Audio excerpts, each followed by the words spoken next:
Sobat Pitutur Semesta, bukan kebetulan kamu sampai di sini. Ada makna yang sedang menantimu. Mari duduk sejenak dan dengarkan rahasia jalan batin. Tidak semua perubahan datang dari luar, sebagian dimulai dari dalam. Ada satu rahasia halus yang jarang disadari dalam pelajaran hidup. Pada kali ini kita akan membahas Sufisme dan Law of Attraction. Jalan batin menyelaraskan diri dengan Tuhan. Dalam perjalanan memahami hidup, manusia sering bertanya, mengapa doa yang sama menghasilkan jawaban yang berbeda? Mengapa ada hati yang tenang meski hidup sederhana? Dan ada yang gelisah meski memiliki segalanya? Disinilah Sufisme dan konsep yang dikenal sebagai Law of Attraction bertemu. Bukan sebagai dua ajaran yang berlawanan, melainkan sebagai dua bahasa berbeda yang menjelaskan satu hukum ilahi yang sama. Dalam Sufisme, inti perjalanan spiritual bukanlah menguasai dunia, tapi menyelaraskan batin dengan kehendak Tuhan. Seorang sufi tidak sibuk meminta banyak hal, melainkan sibuk membersihkan hati. Karena mereka memahami satu rahasia, Tuhan tidak dilihat dengan mata, tetapi dirasakan dengan kesadaran. Ketika kesadaranmu itu jernih, hidup pun merespon dengan cara yang berbeda. Law of Attraction, jika dipahami secara dangkal, sering dianggap sebagai hukum untuk menarik apa saja yang kita mau. Namun, dalam kedalaman spiritual, hukum ini sejatinya adalah hukum resonansi batin. Apa yang kita pikirkan, rasakan, dan yakini menciptakan getaran. Getaran inilah yang menentukan bagaimana realitas merespon kita. Bukan karena manusia berkuasa atas semesta, tetapi karena Tuhan menciptakan semesta dengan hukum sebab akibat yang halus dan presisi. Sains modern pun mulai menyentuh wilayah ini. Pada tingkat atom, segala sesuatu bukanlah benda mati, melainkan energi yang bergetar. Atom bergerak, berosilasi, dan saling berinteraksi dalam perspektif spiritual. Manusia pun demikian. Pikiran adalah gelombang, perasaan adalah frekuensi, dan niat adalah arah. Maka tidak mengherankan jika agama sejak lama menekankan pentingnya niat dan hati, karena di sanalah pusat getaran manusia berada. Sufisme menyebutnya proses ini sebagai tazkiyatun nafs atau penyucian jiwa. Bukan sekedar menjauhi dosa secara lahiriah, tapi membersihkan hati dan batin dari kesombongan, ketakutan berlebihan, iri, dan keterikatan duniawi. Ketika bersih, getaran menjadi lembut dan stabil. Dalam kondisi inilah doa bukan lagi sekedar permintaan, melainkan keadaan jiwa yang selaras dengan Tuhan. Seorang sufi tidak memaksa takdir. Ia berjalan dalam keyakinan bahwa apa yang datang adalah bagian dari pendidikan jiwa. Disinilah Law of Attraction menemukan makna sejatinya, bukan menarik sesuai ego, tapi menerima sesuai kesiapan batin. Ketika hati penuh syukur, realitas merespon dengan kelapangan. Ketika hati penuh keluhan, hidup terasa sempit. Ini bukan hukuman, melainkan cermin. Agama mengajarkan bahwa Tuhan maha dekat, bukan lebih dekat daripada ulat leher. Kedekatan ini bukan jarak fisik, melainkan keselarasan kesadaran. Semakin seorang mengenal dirinya, kelemahan, harapan, dan niat terdalamnya, semakin ia mengenal Tuhannya. Sufisme menyebutnya ma'rifat, Law of Attraction menyebutnya alignement. Intinya sama, selaras di dalam, damai di luar. Ketuhanan dalam konteks ini bukan konsep abstrak. Ia hadir dalam setiap tarikan napas, setiap lintasan pikiran, dan setiap getaran rasa. Ketika manusia sadar bahwa dirinya adalah bagian dari sistem ilah yang agung, ia berhenti melawan hidup. Ia mulai berjalan dengan rendah hati, berusaha dengan sungguh-sungguh, lalu berserah dengan tenang. Di titik inilah keajaiban sering terjadi. Bukan karena melanggar hukum alam, tapi karena hidup berjalan seirama dengannya. Maka, Sufisme dan Law of Attraction bukan dua jalan yang terpisah. Sufisme memberikan kedalaman niat dan keikhlasan. Law of Attraction menjelaskan mekanis getaran dan resonansi. Keduanya bertemu dalam satu pesan sederhana namun dalam. Ubah batinmu, maka caramu mengalami hidup akan berubah. Pada akhirnya, jalan batin bukanlah tentang mendapatkan segalanya, tapi menjadi selaras dengan yang maha segalanya.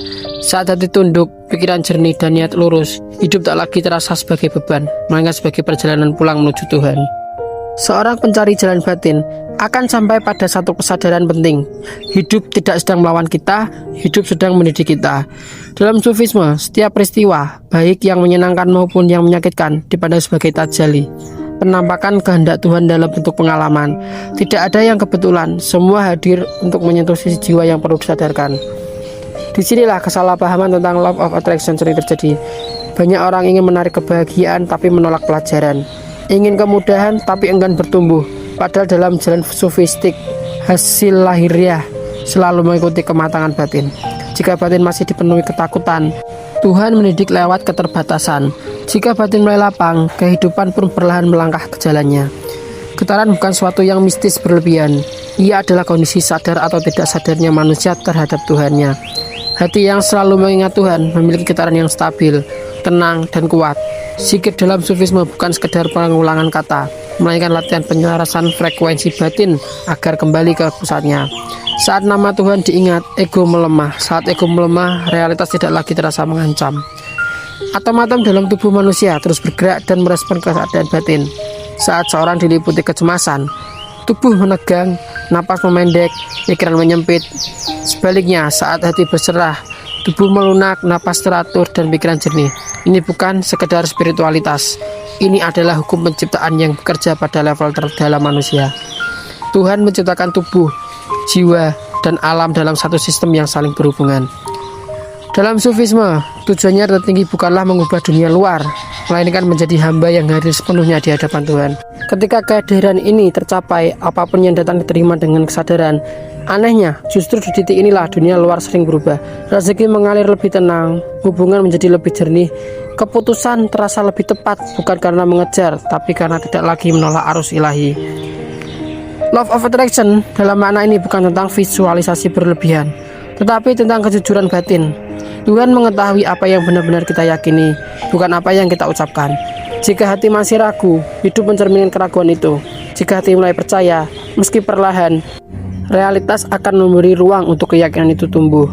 Seorang sufi memahami bahwa kehendak Tuhan bukan musuh kehendak manusia. Keduanya bertemu ketika ego ditundukkan dan niat diluruskan. Disinilah keselarasan sejati terjadi, bukan pasrah tanpa usaha, dan bukan usaha tanpa doa, melainkan usaha yang disucikan oleh doa dan doa yang dikuatkan oleh usaha. Ketuhanan dalam pengalaman batin bukanlah konsep yang jauh di langit, tapi kehadiran yang intim dalam diri. Saat seorang menyadari bahwa Tuhan tidak perlu dipanggil dari jauh, melainkan dihadirkan melalui kesadaran, hidup tidak lagi terasa hampa. Setiap langkah menjadi ibadah, setiap nafas menjadi pengingat. Maka jalan batin yang diajarkan sufisme dan dijelaskan oleh hukum tarik menarik ini bermuara pada satu kebenaran. Apa yang kamu alami di luar adalah pantulan dari hubunganmu dengan Tuhan di dalam. Ketika hubungan itu dibersihkan dari pamrih, ketakutan, dan kesombongan, hidup pun menjadi cerminan yang lebih jujur dan lembut. Tidak selalu mudah, tidak selalu bermakna, tidak selalu sesuai keinginan, tapi selalu tepat bagi jiwa. Dan pada akhirnya manusia tidak lagi bertanya bagaimana cara menarik hidup agar menjadi lebih baik. Ia mulai bertanya bagaimana caranya menjadi hamba yang lebih selaras. Karena ia telah paham satu hal, saat batin selaras dengan Tuhan, hidup akan mengikuti tanpa dipaksa. Sobat Pitutur Semesta, ketika kita memilih berhenti sejenak dan benar-benar hadir, disitulah perjalanan batin dimulai. Sebagian besar manusia hidup dalam kecepatan, mengejar hasil, menuntut jawaban, dan ingin kepastian. Padahal jalan batin tidak dibuka oleh tergesa-gesa, melainkan oleh kesadaran yang tenang. Dalam sufisme, ketenangan bukan tujuan akhir, melainkan pintu masuk. Saat hati tenang, bisikan ego melemah, dan ruang untuk merasakan kehadiran Tuhan menjadi lebih lapang. Di titik inilah hukum yang disebut Law of Attraction bekerja dengan cara yang paling murni, bukan sebagai alat yang memuaskan keinginan, tapi sebagai cermin hubungan antara manusia dan Tuhannya. Apa yang sering kita rasakan, takut, yakin, ikhlas, atau gelisah, bukan sekedar emosi sesaat. Ia adalah getaran, dan getaran inilah yang menentukan bagaimana kita memandang hidup dan bagaimana hidup respon kita. Sufisme mengajarkan bahwa hati yang selalu mengingat Tuhan memiliki frekuensi yang stabil. Stabilitas inilah yang membuat langkah terasa lebih mantap, meski jalan tidak selalu lurus. Jika kita melihat lebih dalam, bahkan pada tingkat atom, segala sesuatu bergerak dan saling mempengaruhi tubuh, pikiran, dan alam semesta tidak diri sendiri. Ketika batin kacau, pikiran menjadi sempit, tindakan tergesa-gesa, dan keputusan sering melukai diri sendiri. Namun ketika batin jernih, pilihan terasa lebih tepat, bukan karena kita mengetahui segalanya, tapi karena kita selaras dengan arah yang lebih besar. Dalam agama, ini disebut tawakal, berserah setelah berusaha. Dalam sufisme ini adalah keadaan ridho. Dalam bahasa modern ini disebut alignement. Apapun istilahnya, intinya sama. Hidup mulai mengalir saat kita berhenti melawan kehendak ilahi. Sobat Pitutur Semesta, menyelaraskan diri dengan Tuhan bukan berarti kehilangan kehendak pribadi. Justru sebaliknya, kehendak kita menjadi lebih jujur. Kita tidak lagi menginginkan sesuatu untuk menutupi kekosongan batin, tapi untuk menjalani peran hidup dengan penuh makna. Saat niat lurus, langkah pun terasa ringan. Disinilah rahasia batin yang jarang disadari. Tuhan tidak mengubah hidup seorang secara tiba-tiba.